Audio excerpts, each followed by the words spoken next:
Saudara-saudari yang terkasih, kita jumpa lagi dalam Pelita Hati hari ini, Sabtu 14 Januari 2023, hari biasa dalam pekan biasa yang pertama. Bersama saya Romo Thomas Suratno SC dari Paroki Cilandak, Jakarta Selatan, mendengar dan merenungkan sabda Tuhan, yakni firman Tuhan yang tersurat dalam Injil Markus bab atau pasal 2 ayat 13 sampai dengan ayat 17.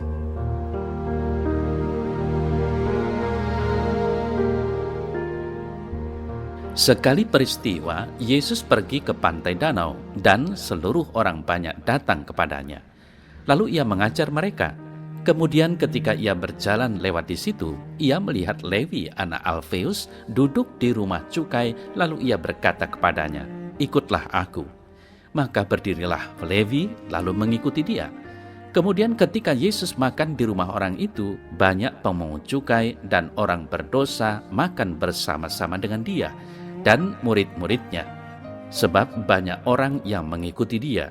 Pada waktu ahli-ahli Taurat dari golongan Farisi melihat bahwa ia makan dengan pemungut cukai dan orang berdosa itu, berkatalah mereka kepada murid-muridnya, "Mengapa ia makan bersama-sama dengan pemungut cukai dan orang berdosa?" Yesus mendengarnya dan berkata kepada mereka, "Bukan orang sehat yang memerlukan tabib, tetapi orang sakit. Aku datang bukan untuk memanggil orang benar, melainkan orang berdosa."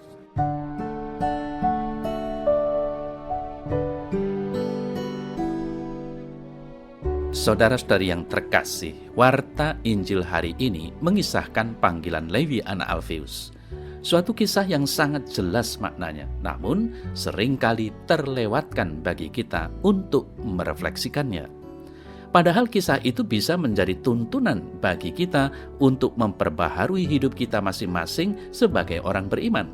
Lihatlah perubahan besar Lewi yang semula adalah pemungut pajak yang dicap sebagai antek Romawi dan pendosa oleh orang-orang Yahudi pada waktu itu, berbalik kepada kebenaran karena perjumpaannya dengan Yesus, karena menanggapi panggilan Tuhan. Saudara-saudari yang terkasih, di sini Yesus mampu mengubah Lewi. Tentu saja dia pasti mampu mengubah kita menjadi lebih baik jika kita mau belajar kebaikan dan kebenaran dirinya. Lalu pertanyaan yang harus kita jawab dengan jujur adalah, sudahkah kita datang mendekati Tuhan? Rajinkah kita menjumpai Tuhan dengan membaca firman-Nya dan dalam kebersamaan dengan yang lain merayakan serta menyambut Ekaristi? Percayakah kita bahwa Allah sanggup melakukan karya-karya yang baik dalam hidup kita yang serba tidak jelas dan mengarahkan supaya diri kita tidak mengalami kebingungan? Saudara-saudari yang terkasih, percayalah bahwa sabda Allah adalah jawabannya. Sabda Allah meskipun telah beribu-ribu tahun yang lalu tetaplah up to date hingga sekarang zaman modern ini. Sabda Tuhan tidak akan lenyap, tetapi selalu menginspirasi dan mendorong kita untuk menjalankannya dalam kehidupan kita. Sabda itu tetap relevan dan mengena jika kita mau merenungkan dengan tekun dari hari ke hari. Memang harus diakui, dengan sabda yang kita baca atau kita dengari itu terkadang kita diingatkan, ditegur, dan bahkan diteguhkan serta dihibur olehnya. Itulah bukti Allah yang masih menyertai kita. Itulah bukti bahwa Allah itu memang Immanuel, Tuhan beserta kita. Maka dari itu, saudara-saudari yang terkasih, marilah setelah mendengar sabdanya, pertama-tama kita renungkan dan kita tanggapi dengan doa, agar sabda itu menjadi matang dan kita merasa kuat serta teguh berdaya untuk melakukan firman-Nya.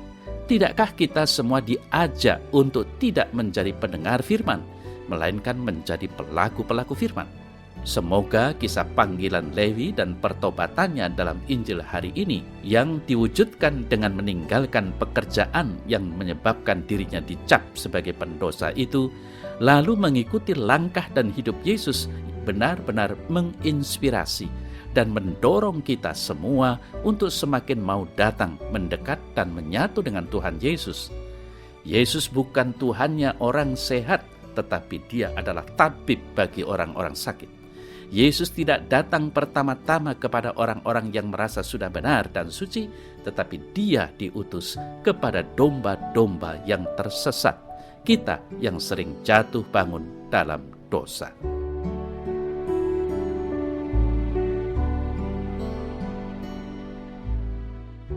Dalam nama Bapa dan Putra dan Roh Kudus. Amin. Ya Allah, teguhkanlah aku untuk menjalankan hidup ini dengan iman.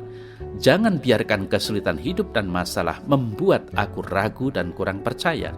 Ubahlah ketakutanku dan kekhawatiranku menjadi kekuatan agar hidupku dapat menjadi kesaksian bagi sesama. Amin. Semoga Allah yang Maha Kuasa memberkati saudara dalam nama Bapa dan Putra dan Roh Kudus. Amin.